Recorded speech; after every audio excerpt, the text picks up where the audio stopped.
բոլորը մաքուր։ Դե ուրեմն հիմա ինձ ուշադիր լսեք։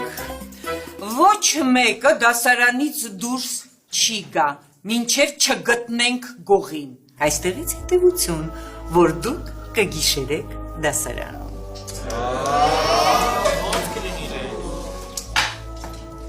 Ընկեր Կարախանյան, Այո։ ես ուզում եմ մի հատ բան ասեմ։ Իրականում ես հեռախոսը դրել էի ոչ թե սեղանին, այլ պատուհանի գոգին։ Ու իջել էի ներքև, որ նկարվեի։ Իջա ներքև, տեսա պատուհանը արդեն փակ ա, հեռախոսներ էլ չկա։ Ոնց թե։ Բա ես եկել եմ այդ պատոնը փակել եմ։ Բկո կշվել ես։ Հաստատ քո փակելու պատճառով է դուրս անկել ինչ-որ մեկը վերցրել ա։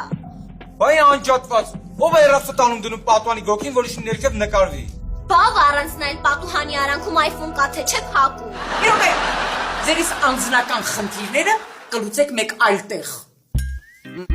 Իսկ այդ հեռախոսը երևի վաղուց ինչ-որ մեկը գտել է և ես կարծում եմ, որ այդ ինչ-որ մեկը ձեր դասարանից չէ, այնպես որ դժվար թե գտնենք գտնողին։